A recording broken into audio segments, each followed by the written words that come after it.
Would you like to know some interesting facts about the sari? The 6 yards, 9 yards, or did you know there is even a 3.5 yard sari? Yeah. So, having said that, I'm going to give you 5 interesting facts which you may or may not know. Hi, this is Yogita Ramamurthy. I'm a sari designer and sari researcher. Yeah. So, the first interesting fact, you could wear saris without using safety pins. And I'm sure you would have seen that in our grandmothers. They don't use safety pin, they just wear sari so beautifully and they are able to carry it off really well. You could see the construction workers and even the farmers, a lot of ladies, you don't see them pinning. In fact, the whole day, they keep working, they keep juggling up and down. Nevertheless, they don't pin their saris, they carry it off so beautifully well. Yeah. Unlike people who wear 101 safety pins and we do the desk job over here. Anyway, so you could wear a sari without safety pins and you can carry your sari equally well. Next, you could wear a sari without a blouse and a petticoat. In fact, the term blouse and a petticoat, though sari is very much an Indian wear, an Indian origin, blouse and petticoats, these terms it's like we borrowed it from the Westerners. It came from the Westerners. Just to give you a quick story, the blouse were in fact, the revolution had created because of Mr. Jnana Nandini Devi. She is a sister-in-law of Rabindranath Tagore. Yeah. So during those times, the saris were, you just... it's just like you just wrap it around. There are no pleats or whatever. You just wrap it around you. I think it also comes on your head. Yeah. So this was very uncomfortable for ladies to do the work. So she created a big revolution by changing the entire way of how you wear a sari with pleats.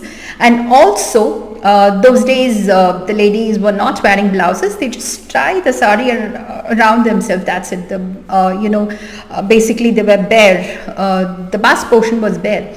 So in fact Mrs. Jnana Nandini, she had created revolution by introducing blouses. She had seen the Parsi ladies, the Western ladies, like how well they team with the t-shirts. And in fact, yeah, so those days, t-shirts were also worn with blouses, which is very much in trend now. And also when it comes to petticoats, in fact, even now, like when we do shows, when we do fashion shows and all, a lot of models so beautifully, they carry off the sari. We don't wear in skirts, they just wear shorts, jeans, or even some tights, or even just an elastic band where, we are able to, where the sari is kind of balanced on the elastic band, yeah.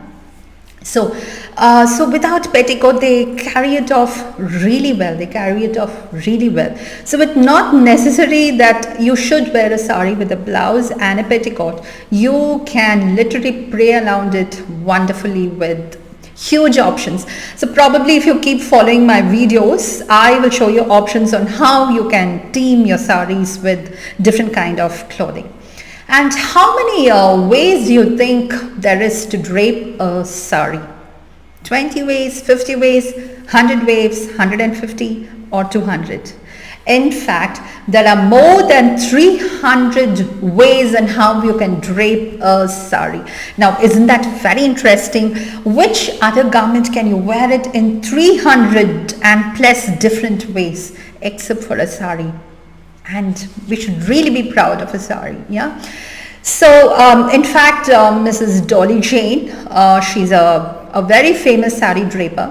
She had created a world record by draping saris in, I guess, around 325 ways, yeah.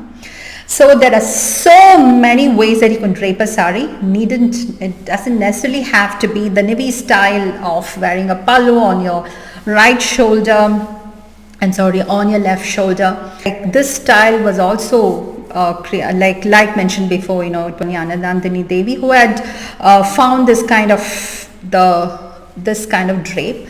She decided this kind of drape because the right hand is a little more free to work. Next, like what I mentioned in the start, there are saris which is even 3.5 yards. You could easily wear that kind of that sari with your jeans, with your skirts. So you call it as a half sari, or you call it that itself it's a sari in itself. Yeah. So there's from 3.5 yards, there's even 4 yards, there's even 4.5 yards, and there's 6 yards which most women wear, and the 9 yards sari. So many like you can literally drape these saris in many ways and make yourself look either stylish, westernized, traditional, or whatnot. So and then research shows that saris are the most sentimental fabric. Yeah. So even if there's one sari in the wardrobe, you just have a sentimental attached to it. It could be a gift from someone special, or it could be that one sari what you wore for your farewell party. Yeah. So even if it's one sari, you have a lot of emotion attached to it.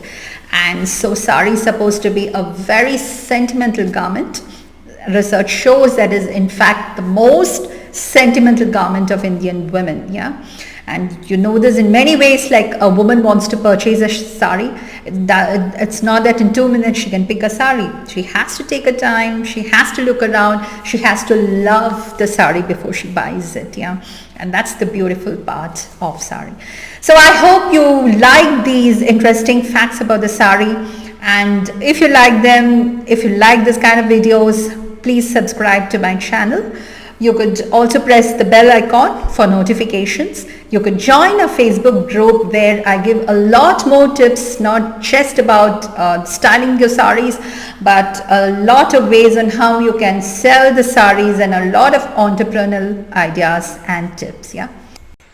And here is a free ebook on how you can start your sari business in just 5 easy steps at the comfort of your house. It's a free ebook that you can download. I've given you the link over here.